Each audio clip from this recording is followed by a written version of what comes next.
Hello, my name is Ken Joelli. I'm the University of Florida's Natural Resources Extension Agent for St. Lucie County. We're here today to tell you a little bit about what the University of Florida does here in the community. And many of you might know us through our 4-H programs, so through the Master Gardeners and the Master Naturalists, through our traditional agricultural programs. But we also do a lot of programs with the marine environment. And here we have today Dr. Vincent Encomio, who is our Florida Sea Grant Agent for St. Lucie and Martin counties. So, Vincent, welcome. Thank you. Thank you. It's our first time doing a TV show together, isn't it? Yes. Yeah, yes, first, yes. first of hopefully many that we can get through. And so tell viewers a little bit about yourself. Who are you? So I am the Florida Sea Grant Extension Agent for Martin and St. Lucie counties. I have a background in marine science. So my general overall background is marine science and marine biology. So very nice. So you came to us through the Florida Oceanographic Society first? Yes, I had been working at the Florida Oceanographic Society for the last 10 years, so since 2008. Okay. And I came to FOS from Florida Gulf Coast University as a postdoctoral research associate. And that was my first job after graduate school. Okay. And my first experience moving and living in Florida, moving to and living in Florida. Okay. You have some very big shoes to fill. Leroy Cresswell, yes, who is our Sea Grant Agent, or was our Sea Grant Agent for St. Lucie County. Right. Very well known in the fisheries industry and actually throughout the world. Yes. So I'm sure there was a little bit of pressure right there, knowing what you had to kind of fill in, right. be the new Sea Grant Agent in place. Well, a big part of the reason why I was attracted to apply for this position was a large part due to me knowing Leroy over the last several years, even before I moved to the East Coast of Florida. I met him sometime during my last year at Florida Gulf Coast University. And he's a great guy, and he really is, in my background, which specifically in marine science is shellfish biology and shellfish restoration, and he is a guru of shellfish biology and aquaculture. Yeah. So he's been, I've always looked up to him, and I see him as kind of a regional mentor in a lot of ways. Down and out, nice guy. Yes, knows great guy. Everybody and just about everything in marine. Yep, fantastic. So as a Sea Grant Agent, what is your job? If you were to go and explain to the president, like let's say, or a congressman, somebody was asking you, what is it that you do as a Sea Grant Agent? So in that role, that traditional role of extension, the Florida Sea Grant Program is modeled after the land grant program. And extension, I see extension as that extension of the university. So the research that's done at the university, we are the local people that brings that research and technology to our communities for their benefit. And of course, that traditional role of extension is in agriculture. The Sea Grant Program fulfills the same kind of role, but for marine and aquatic related activities or industries. So a very traditional Sea Grant Extension Agent thing to do would be to bring information about fisheries research to their local community, or technological breakthroughs in aquaculture to help start an aquaculture industry, for example. Those are a few of the things that you can think of a traditional thing that an extension agent might do for the Sea Grant Program. But of course, it's expanded beyond that. Education to the general public is a big part of it. And I like the idea of sort of being that person that facilitates the research and technology from university researchers and translates that and brings that to the community that will benefit from that. And you also work in relationship with NOAA. The Sea Grant Program it's a federal program under NOAA, and in each Sea Grant state, it's a federal and state partnership. So traditionally, many of the Sea Grant programs in each state align themselves with the land grant institution of that state. In our case, it's the University of Florida. It varies though, which is something I've learned recently, that the Sea Grant programs in other states their administrative, the way that they're administrated in those particular states varies quite a good deal. Okay, all right. So I think what the general public might not necessarily realize is there are people that are doing research at the universities, Yes. but they're under this paradigm, I guess is what you would call it, where we've heard publish or perish. Right. Where they have to get out there, they have to constantly go after new grant money to get the new research project up and running Right. and to publish the results on all of that. Yes. And if it wasn't for somebody like me and you, that research would be pretty much on a shelf or in a book somewhere. And it takes people like us to kind of get in there and find a practical use to it. Exactly. That is the role an extension agent can play for these researchers. We basically provide those what are they the sort of larger public benefits of their work to people that will use that. And the nice thing also, the way I see extension too, is that it's a two-way process. It isn't just bringing information to the public, but we're also gathering information from that public and feeding it back to researchers that might not know there's a certain problem that's specific to a particular area, and then they can work on that particular research question and then give it back to that community. You know, that's interesting that you bring that up because we do have a lot of people in extension or in research that are asking for help getting insects out, or maybe some new pest control technique or some new way of having clean marinas or whatever it might be. And those researchers are developing these products, but they don't really have the grassroots. They don't have the ability. They don't know who's on the ground. Right. It takes somebody like us to kind of figure out who that is. Right. And what's really neat, and I'm fairly young in my position. I'm still within my first year, and that has happened already where there have been researchers at other universities that have reached out to me that are trying to do work in our area, in the Treasure Coast, and need that connection to the community. And you got it. Yes. Yep. Yes. So there's a lot of book learning, isn't there? Yes. Tell the viewers a little bit about your academic preparation for this. So I have a bachelor's degree in biology, general biology, and after that I took a few years. I was working for a little bit, and then I wanted to go back to school, and I got my master's degree in marine biology. And then through that process, being a graduate student and doing research, I realized that I was interested in continuing on. So I got my doctorate in marine science. Okay, all right. So you're well studied in the marine sciences. Very good. So there's a lot to learn. There's a lot to learn. Yeah. A lot of fish in the ocean. Yes. But we also have the Indian River Lagoon here. Yes. And it's interesting to me how many people live in the Treasure Coast, but they might not necessarily know what the Indian River Lagoon is and the importance that it has to our community. Right. So what is the Indian River Lagoon from your point of view, from your perspective as a sea grant agent? The Indian River Lagoon is an estuary, and estuaries are where fresh and salt water mix. And those areas where we have estuaries are typically where people live. It's where industries are, because those are all of our estuaries are our safe harbors. It's where boats come in from the ocean to dump off their fish, their catch, or commerce, for example. And the Indian River Lagoon is really unique in that it's a long, narrow estuary. It's 156 miles long, and what makes it unique is its biodiversity. And one of the reasons why it's so diverse and known for that is that the length of the entire Indian River Lagoon straddles that transition from the temperate zone or temperate latitudes to the subtropical latitudes. Oh, so you get many different types of climates, I guess, like marine climates. Sure. We get species that are typically associated with tropical environments that make their way to the Indian River Lagoon.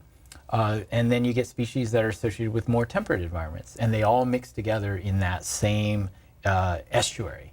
And that's one of the things that makes the Indian River Lagoon so unique. It's largely recognized as the most biodiverse estuary in North America. Yeah. Over 4,000 different species. Wow. People go over the bridges all the time. They might not realize. Right. And that diversity and its uniqueness in Florida, also there's a lot of economic value to the Indian River Lagoon. The last evaluation that was done in 2016 estimates that all the industries that are associated with the Indian River Lagoon, whether they depend, and some of them depend directly on that. You could think of recreation, tourism, fishing. Sure. That total value across the entire Indian River Lagoon, that economic value is worth about $7.6 billion. Wow, through the whole Indian River Lagoon. Yes, and our two counties for Martin and St. Lucie for the Treasure Coast is about almost 1.2 billion of that 7.6. Wow. Yeah. So give me some examples of the recreational activities that somebody who is in the Indian River Lagoon, we know about fishing and things like that, but what do people do when they recreate on the Indian River Lagoon? Well, aside from fishing, people, there's snorkeling, although most of that is, they might use the Indian River Lagoon to get to some of the reefs that are just offshore. Paddling, kayaking, paddleboarding, bird watching.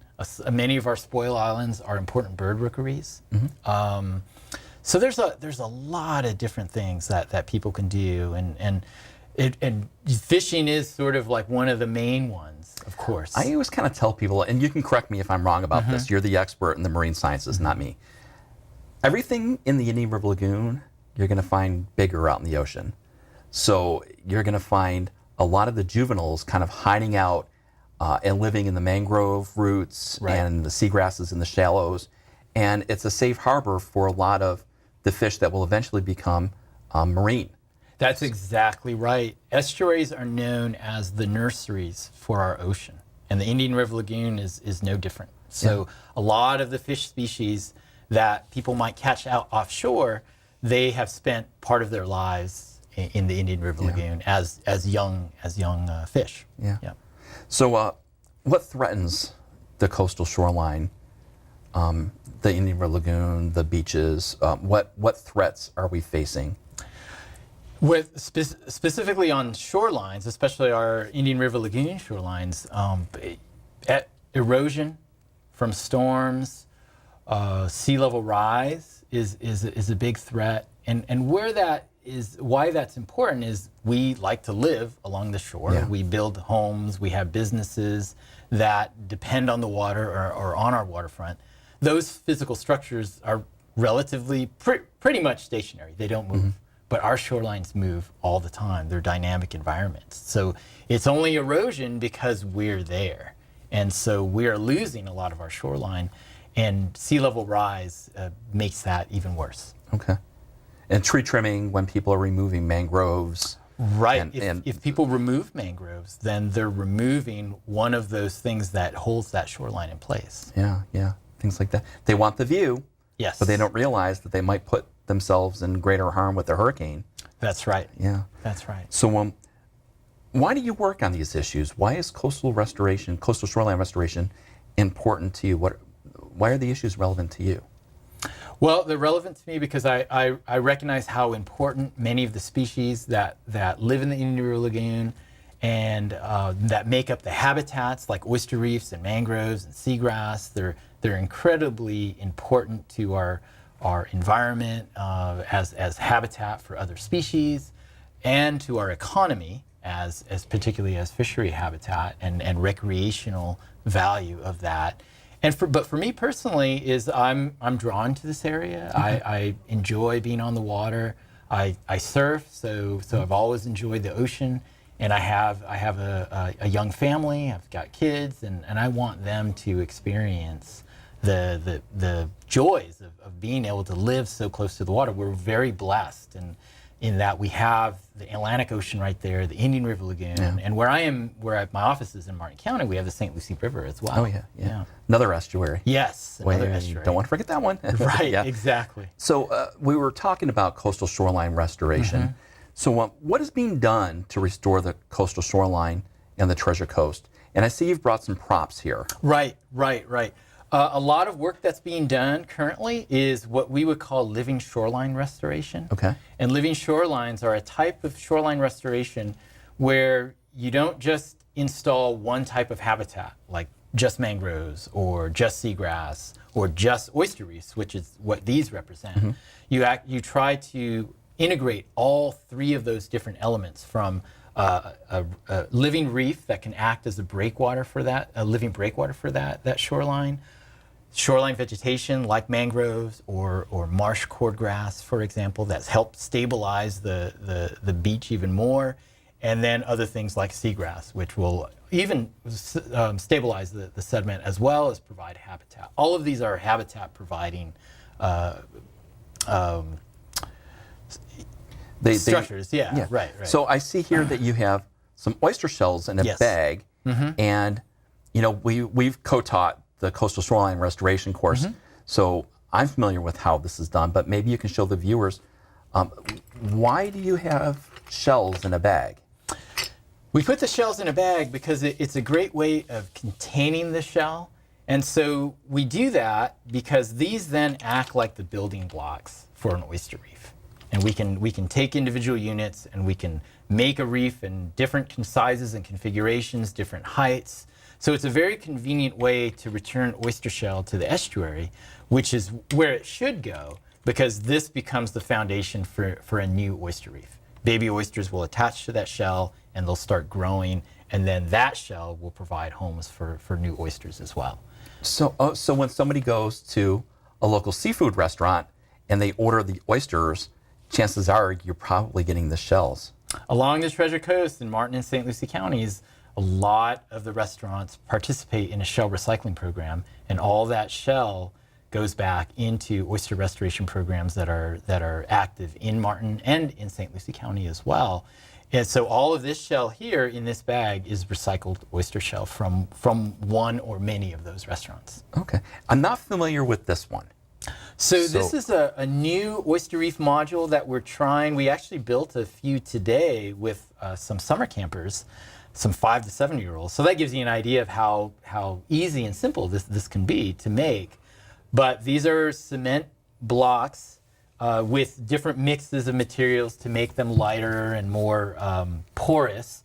And then we embed recycled oyster shell in that cement before it cures.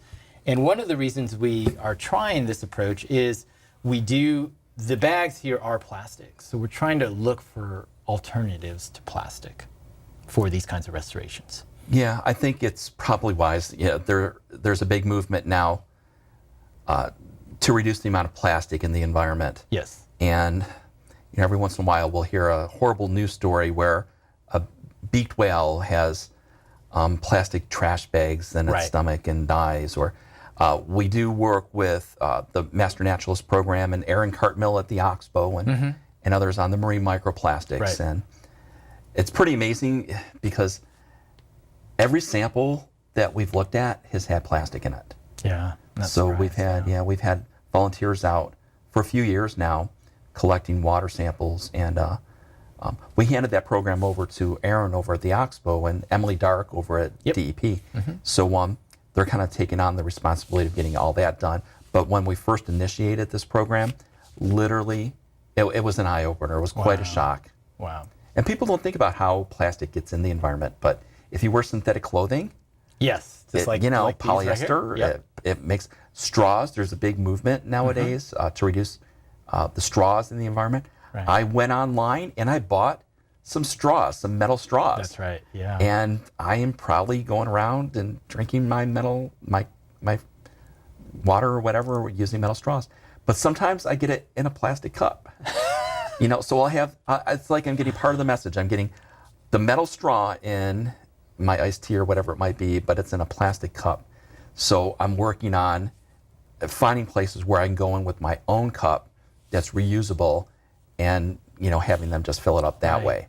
So it takes time. I mean, you and I are, a lot of our education programs are geared towards one of our main goals is to inspire and induce practice change. Yeah. So how people can change their everyday lives to do things like not use plastic straws all the time, or ask the waiter or waitress not to give them a straw when they sit down at a restaurant. It takes time. If you think about how much time it probably took for people to automatically recycle aluminum cans, for example. So it's starting, and it's encouraging to see that, because yes, that's, I think, one of the largest problems in the marine environment throughout the world. Plastics. Yeah. So with coastal shoreline restoration, what works? Is the oyster shell, is that the best for us? Right. So the oyster shell if you are trying to build oyster reefs, oyster shell will be the best material to use. It's the same material that settling oysters, when they're in their microscopic stage in the water column swimming, and then they're metamorphosing to where they'll eventually settle down and attach to something hard, they would prefer to attach to other oysters or the oyster shell. So that is one of the best materials you can use. But in other parts of the country, that is the challenge, is sometimes there isn't enough oyster shell to go around. So people are looking at alternative materials like concrete modules, for example, or limestone boulders that can also be attachment points or what we would call culch for baby oysters. So there's almost, there's at least a twofold benefit to having the oysters out there. Yes. And the first one is having these bags or, this module that you've created and having them actually stop the disintegration of the shoreline by breaking up the wave action. Right. But oysters themselves filter water. That's right. Yeah, and they clean our water. And when the oysters are gone, we're going to have nutrient buildups, and then we're going to have algae problems. And I think I read somewhere that one oyster can filter like 50 gallons of water in a day or something. Yeah, up to an adult-sized oyster, it's been characterized as being able to filter from 20 up to 50 gallons of water a day. So oysters really, and our native species in North America, the eastern oyster, is one of the most prodigious filter feeders in our estuaries. Nice. It's kind of the king, basically, which is why there's been so much interest in restoring oysters and oyster reefs in a lot of the estuaries throughout North America and throughout the world as well. Well, I mean, it makes sense because you're doing a few things. You're helping the restaurant industry by helping them find a place for their trash, the shells, and then you're not putting these what could usable products in a landfill. You're actually finding a practical use to them. Right. So it's a win-win-win. Exactly. And what agencies are actually performing this? I know you're out there. I've seen some of your demonstration sites. But what agencies are involved in coastal shoreline restoration in our area? In our area, so in Martin County, the Florida Oceanographic Society, where I used to work, is still very active in restoring shorelines with oyster reefs and mangroves and seagrass as well. St. Lucie County, the Artificial Reef Program for St. Lucie County, Jim Oppenborn, is very active in that. And he was one of the first people I started working with when I moved to the East Coast. So I'm excited to be representing St. Lucie as well as Martin County to work with him again. And up and down the Indian River Lagoon, there are different organizations that are engaging the public. That's another important part, is that all of these restoration programs are what we would call community-based programs, meaning we involve the public as volunteers, citizen scientists, and groups like the Marine Resources Council they're in Brevard, Marine Discovery Center in Volusia County. The Brevard Zoo has a very, very large program of shoreline restoration and oyster restoration for quite some time now. And even further north in the Indian River Lagoon, Mosquito Lagoon, Dr. Linda Walters from the University of Central Florida has been working to restore oysters in that part of the lagoon for a long time now. So how do you know if you're successful? That is a very difficult question. You can kind of see before and after and do comparisons, right? Right. So we do different measurements. Regular monitoring is something that you have to do to demonstrate success. We look at different things. We look at is sediment building up behind the reefs? Can we see some appreciable differences in the width of the shoreline and the changes in the elevation of sediment on that shoreline? And then we look at the biological measurements, such as density of live oysters, or how many are living, and are we getting new oysters? Are we getting babies oysters to recruit to that new habitat that we just built? And then we can do traditional things for our vegetation, like measuring growth of plants or trees. Growth of seagrasses, maybe? Growth of seagrasses, exactly. Changes in percent cover or density of seagrass, and to see how well those are growing. And then go even further to determine, are we having an impact on biodiversity, looking at the different species that are starting to inhabit those habitats. So you'll see everything in even more miniature right there. Right. Yeah, exactly. It's a little tiny. Yep. So if you're a resident living in St. Lucie or Martin County and you want to get involved in this, what do you do? One of the things you can do is contact me. You can eat oysters too, right? That's right. You can eat oysters, right? And you can contact the organizations that I mentioned earlier, like the Florida Oceanographic Society, St. Lucie County, Jim Oppenborn at St. Lucie County, and there's a lot of these groups also work with other groups like 4-H, for example, and some of the youth groups that we find in both counties that are found throughout the state. And I think my last question for you, I've thrown a lot of questions at you. Do you have a success story you'd like to share with us? Yes. One of the things that's been really encouraging for me with regards to this living shoreline work is one of the challenges is that most of our shoreline is developed, meaning that there aren't a lot of undeveloped natural areas along much of our local waters. There's homes, there's businesses.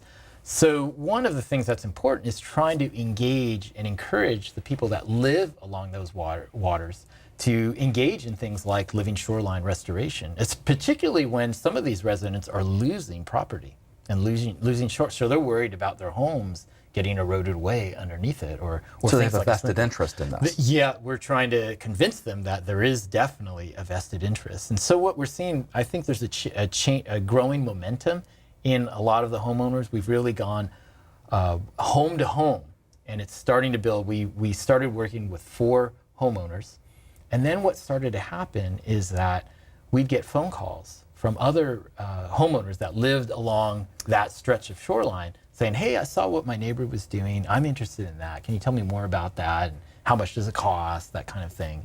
And I think that's starting to grow now, and the hard part is keeping up with that demand, I think. So if the neighbor does it? Yes. They want. These sites serve as a demonstration site for other people. Well, great. I know that we were down at Indian Riverside Park. Yes. In Jensen Beach, and there was an example of that. And I know Jim Oppenborn has some oyster bags out behind the Bacchus Museum near the Manatee Center in downtown Fort Pierce. Right. So there are sites that people can see the benefits.